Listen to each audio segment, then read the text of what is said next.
AfricaGlobe TV.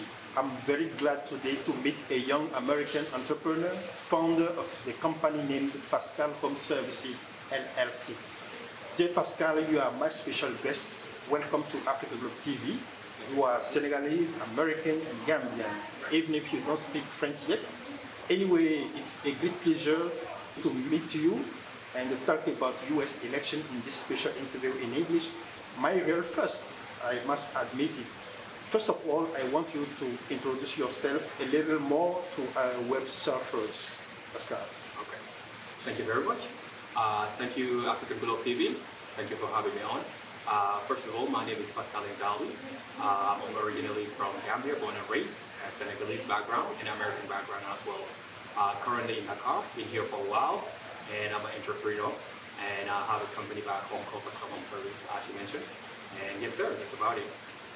Thanks, Pascal. I'd just like to remind that the first time we met was during a report I was doing in Wakam during the March 2024 election, and you were interviewed.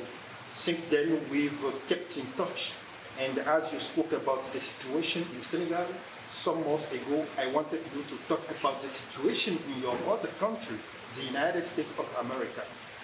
So, this Tuesday, 5 November, the majority of the United States citizens will vote to elect the 47th president. The Democrat Party is represented by Joe Biden's Vice President, Mrs. Kamala Haris, and the Republicans have Donald Trump, the former president, who is fighting to return to the White House for a new term. So, which candidate have more chances to be elected, Pascal? Okay, thank you very much for that question. Well, first of all, I would like to say that when it comes to this November 4th election, which is a couple of days from now, the candidates are pretty much head on right now. Kamala Haris is pretty much doing good, and Donald Trump likewise is pretty much doing his thing.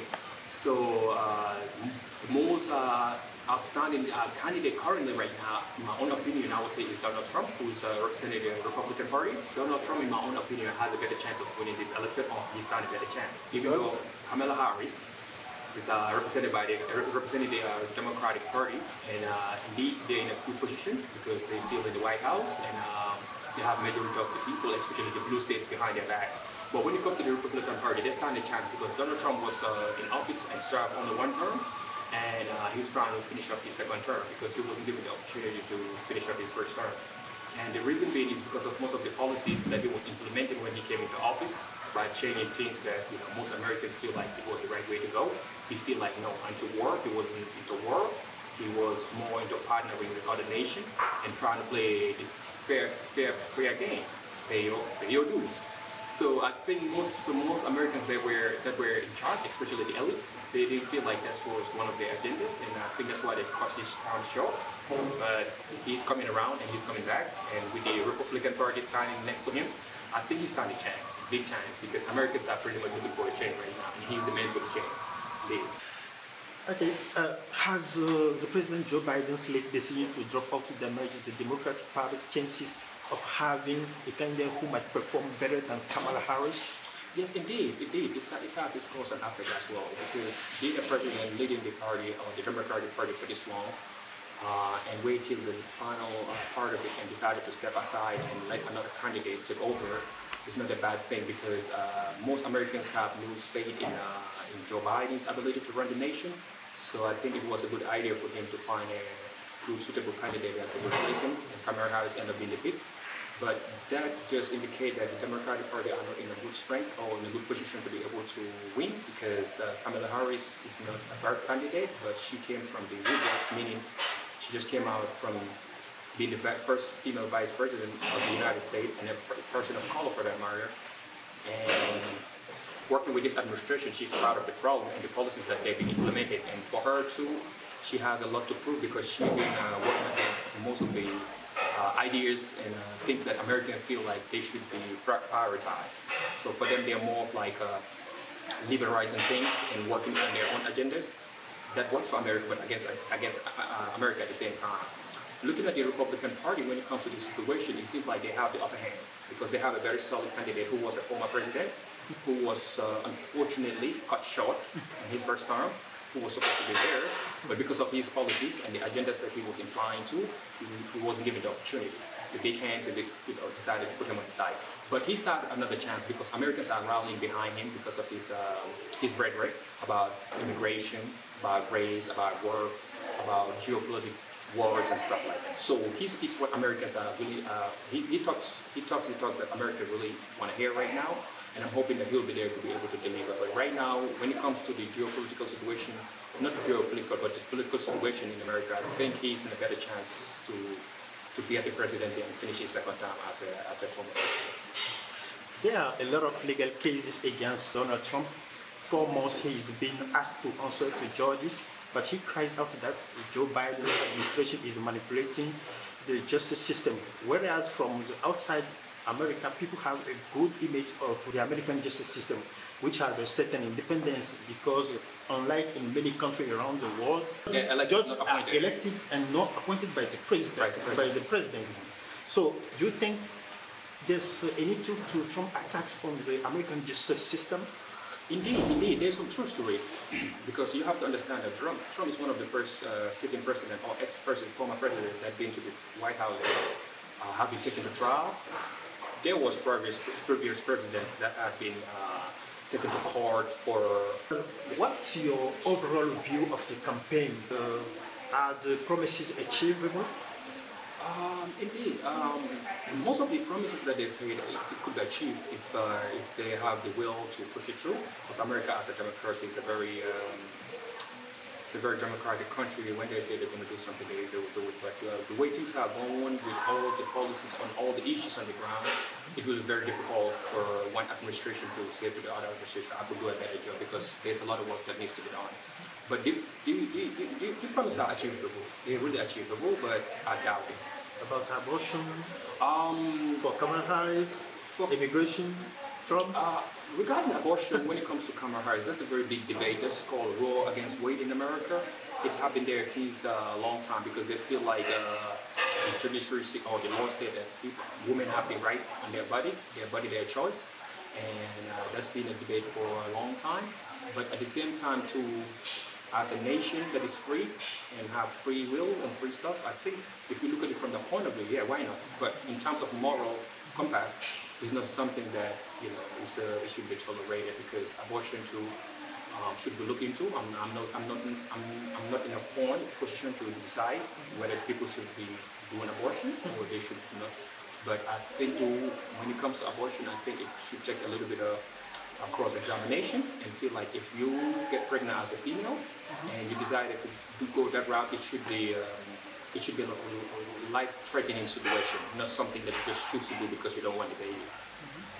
Yeah. And when it comes to the other part of it, in terms of immigration, when it comes to Donald Trump, indeed, it's a very difficult situation because America is a melting pot. We have people from all over the world that came there, but they use immigration as a toolbox, as a knocking bag to garnish support and vote. Because America is a nation of immigrants. Without immigrants, America is no more. So they use immigration as a way of pushing their agenda, by looking for, getting what they need.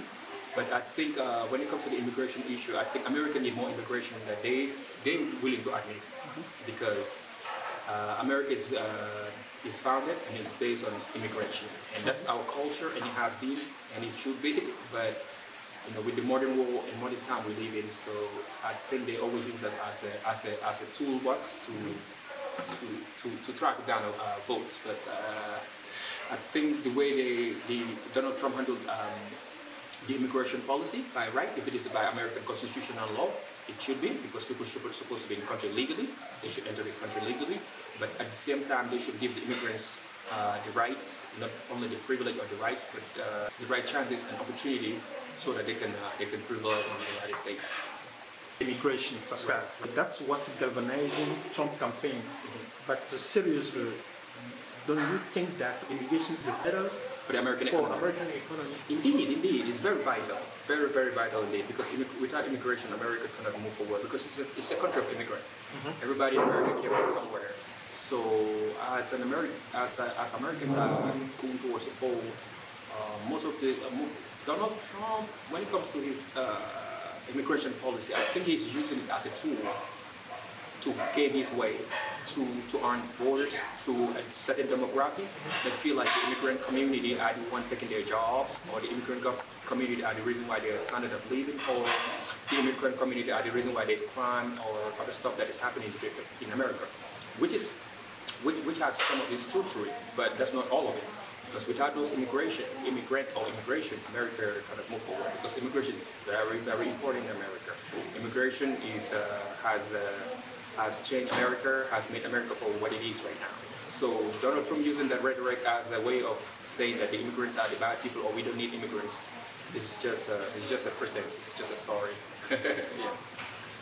So as a Black American, what do you expect from the next president for your community? More social justice, more inclusion, more equity, for instance? Indeed, good question. Well, when it comes to the Democratic Party or Republican Party, and when it comes to the Black community over there, I call it the Black community, the Black African American, the Black community in general. Our story has gone back in time, and most of the administration, especially the Democratic Party, has claimed to be a Black party for that instance, which brings and try to put the Black interest at first. But if you look at through history and time, what policy they have implemented to help and uplift the Black community in America, it seems like the more they give, the more they take back.